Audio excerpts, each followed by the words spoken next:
The book of Numbers, chapter 19, verse 1, Numbers 19 and 1, Numbers the 19th chapter, and the first verse. The ashes of the red cow. The Lord spoke to Moses and Aaron. He said, "These are the laws from the teachings that the Lord gave to the Israelites. Get a red cow that has nothing wrong with it. That cow must not have any bruises, and it must never have worn a yoke. Give that cow to Eleazar, and he will take it outside the camp and kill it there. Then Eleazar the priest must put some of his blood on his finger and sprinkle some of the blood toward the holy tent. He must do this 7 times. Then the whole cow must be burned in front of him." Jesus. "The skin, the meat, the blood, and the intestines must all be burned." Jesus. "Then the priest must take a cedar stick, a hyssop branch, and some red string. He must throw these things into the fire where the cow was burning." Interesting. "Then the priest must wash himself and his clothes with water. Then he must come back into the camp. He will be unclean until evening. The man who burns that cow must wash himself and his clothes in water, and he will be unclean until evening." Now, what is the purpose of burning the red cow? "Then someone who is clean will collect the ashes from the cow and put them in a clean place outside the camp. These ashes will be used when someone must keep a special ceremony to become clean." Oh. "These ashes will be used to remove a person's sin. The man who collected the cow's ashes must wash his clothes. He will be unclean until evening. This rule will continue forever. The rule is for the citizens of Israel and for foreigners living with you. Those who touch a dead body will be unclean for 7 days. They must wash themselves with special water on the 3rd day and again on the 7th day. If they don't do this, they will remain unclean. Those who touch the body of someone who has died are unclean. If they stay unclean and then go to the Lord's holy tent, they make it unclean. So they must be separated from the Israelites because the special water was not thrown on them. They remain unclean. This is the rule about those who die in their tents. If someone dies in the tent and everyone in the tent will be unclean for 7 days. And every jar or pot without a lid becomes unclean. If there is a dead body out in the field, whether the person died in battle or for some other reason, whoever touches that body or its bones or even its grave will be unclean for 7 days." What if there's a war going on? Interesting. If you have warfare. "If you have become unclean, someone must use the ashes from the burned cow to make you clean again. They must pour fresh water over the ashes into a jar. That clean person must take a hyssop branch and dip it into the water. The clean person must sprinkle it over the tent, the dishes, and any people who were in the tent. That clean person must do this for anyone who touches a dead body, its bones, or even a grave. Then that clean person must sprinkle this water on you on the 3rd day and again on the 7th day. On the 7th day, you will become clean. You must wash your clothes in water, and you will become clean in the evening." That had been difficult considering they didn't have watches. "Whoever becomes unclean and does not become clean must be separated from the community. If an unclean person is not sprinkled with that special water and does not become clean, that person might make the Lord's holy tent unclean. This rule will be for you forever. And whoever sprinkled the special water must wash their clothes because they will be unclean until evening." That's the 3rd time I think you said that. "And whoever an unclean person touches will be unclean until evening." Numbers 20, Miriam dies. The Israelites arrived at the desert of Zin in the 1st month of the year. The people stayed at Kadesh. Miriam died and was buried there.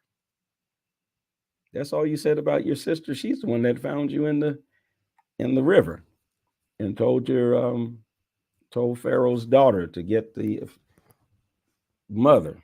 And that's all you said. Miriam died and was buried there. And that's it. Well, Moses makes a mistake. Obviously. There was not enough water for the people at that place. So the people met together to complain against Moses and Aaron.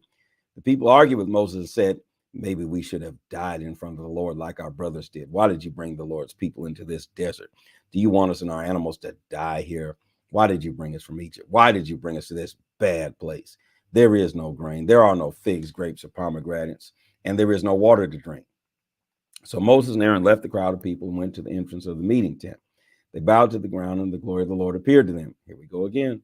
The Lord spoke to Moses and said, "Get the special walking stick. Talk to your brother Aaron and the crowd of people and go to that rock. Speak to the rock in front of the people. Then water will flow from the rock, and you can give that water to the people and to their animals." The walking stick was in the holy tent in front of the Lord. Moses took the walking stick as the Lord said. Moses and Aaron told the people to meet together in front of the rock. Then Moses said, "You people are always complaining. Now listen to me. I will cause water to flow from this rock.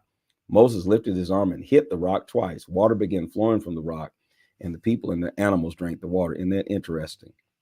Usually when people complain, God gets mad. Moses tries to stop him from killing them. Now God said, provide water. Didn't seem to get upset. Moses got angry. Here we go. But the Lord said to Moses and Aaron, you did not trust me enough to honor me and show the people that I am holy. You did not show the Israelites that the power to make the water came from me. So you will not lead the people into the land that I have given them. That one mistake. This place was called the waters of Meribah. This is where the Israelites argued with the Lord and where he showed them that he was holy. Edom will not let Israel pass. While Moses was at Kadesh, he sent some men with a message to the king of Edom. The message said, this is what your brothers the Israelites say to you. You know about all the troubles we've had. Many years ago, our ancestors went down into Egypt and we lived there for many years. The people of Egypt were cruel to us, but we asked the Lord for help and he heard us and sent an angel to help us. The Lord has brought us out of Egypt. Now we're here at Kadesh where your land begins. Please let us travel through your country. We will not travel through any fields or vineyards. We will not drink any water from your wells. We will travel only along the King's Road. We will not leave that road to the left or the right or the left. We will stay on the road until we have traveled through your country. But the king of Edom answered, you may not travel through our land. If you try to travel through our land, we will come and fight you with swords. The Israelites answered, we will travel along the main road. If our animals drink any of your water, we will pay for it. We only want to walk through your country. We don't want to take it for ourselves. But the king of Edom answered, we will not allow you to come through our country. Then the king of Edom gathered a large and powerful army and went out to fight against the Israelites. The king of Edom refused to let the Israelites travel through his country, so the Israelites turned around and went another way. Aaron dies. All the Israelites traveled from Kadesh to Mount Hor. Mount Hor is near the border of Edom. The Lord said to Moses and Aaron, it's time for Aaron to die and go to be with his ancestors. Aaron will not enter the land that I promised to the Israelites. Moses, I say this to you because both you and Aaron did not fully obey the command I gave you at the waters of Meribah. Now bring Aaron and his son Eleazar up to Mount Hor. Man, if I was Aaron, I wouldn't travel with no Moses up to Mount Hor. Talking about it's your time to die. I am not going with you atop of no mountain. You must be crazy. Now bring Aaron and his son Eleazar up to Mount Hor. Take Aaron's special clothes from him and put these clothes on his son Eleazar. Aaron will die there on the mountain. He will go to be with his ancestors. Moses obeyed the Lord's command. Moses, Aaron, see, that's what you get, Aaron, and Eleazar went up on Mount Hor. All the Israelites watched them go. Moses removed Aaron's special clothes and put them on Aaron's son Eleazar. Then Aaron died there on top of the mountain. Now, how did he die? Moses and Eleazar came back down the mountain. All the Israelites learned that Aaron was dead. So everyone in Israel mourned for 30 days. Now, how come you didn't mourn for Miriam? Because she was a part of the family as well. Numbers 21, war with the Canaanites. The Canaanite king of Arad lived in the Negev. He heard that the Israelites were coming down the road to Atharim. So the king went out and attacked the Israelites. Arad captured some of the people and made them prisoners. And the Israelites made a special promise to the Lord. Please help us defeat these people. If you do this, we will give their cities to you. We will totally destroy them. The Lord listened to the Israelites and helped them defeat the Canaanites. They completely destroyed the Canaanites and their cities. So that place was called Hormah, the bronze snake. The Israelites left Mount Hor and traveled on the road that goes to the Red Sea. They did this to go around the country of Edom, but the people became impatient. They began complaining against God and Moses. The people said, why did you bring us out of Egypt? We will die here in the desert. There is no bread and no water. We hate this terrible food. So the Lord sent poisonous snakes among the people. Jesus. The snakes bit the people, and many of the Israelites died. The people came to Moses and said, we know that we sinned when we spoke against the Lord and against you. Pray to the Lord. Ask him to take away these snakes. So Moses prayed for them. The Lord said to Moses, make a bronze snake and put it on a pole. If anyone is bitten by a snake, that person should look at the bronze snake on the pole, and that person will not die.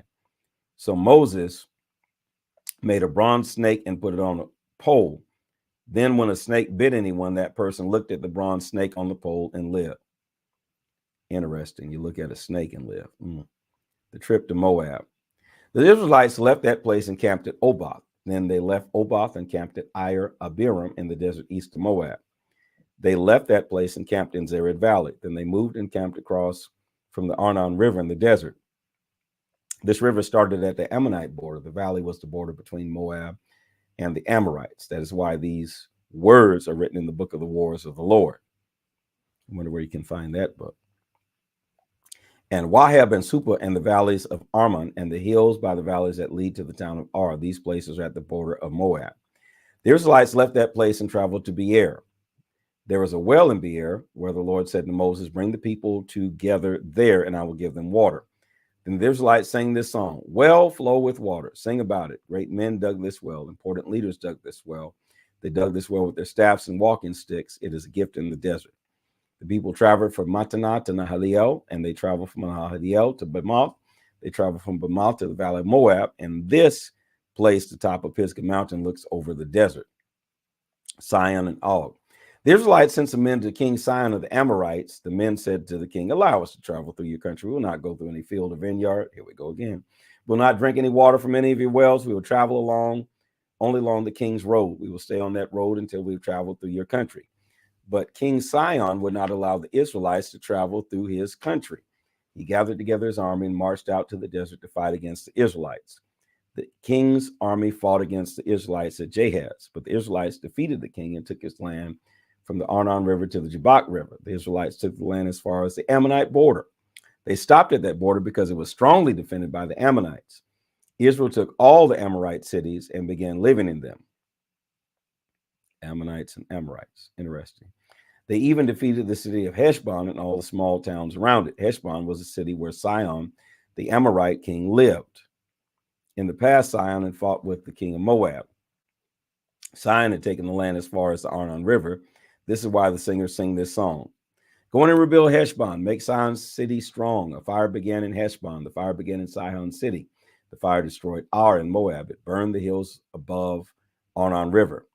It is bad for you, Moab. You lost Chemosh's people. His sons ran away. His daughters were taken prisoners by Sihon, king of the Amorites. But we defeated those Amorites. We destroyed their towns from Heshbon to Dibon, from Nashim to Nophah, near Medeba. So the Israelites made their camp in the land of the Amorites. Moses sent some of the men to look at the town of Jazer. Then the Israelites captured that town and the small towns that were around it. They forced the Amorites who were living there to leave. Then the Israelites, see, that's how come Edom didn't want you coming through, because they knew you were going to do that. Then the Israelites traveled on the road toward Bashan. King Og of Bashan got his army and marched out to meet the Israelites. He fought against them at Edrei. But the Lord said to Moses, don't be afraid of that king. I will allow you to defeat him. You will take his whole army and all his land. Do the same to him as you did to Sihon, the Amorite king who lived in Heshbon. So the Israelites defeated Og and his army. They killed him, his sons, and all his army. Then the Israelites took all his land. This is the word of the Lord. Place that in the comment section. The words. This is the word of the Lord. Follow, like, share, and subscribe. And be sure to encourage someone else to join us every morning to read through the Bible.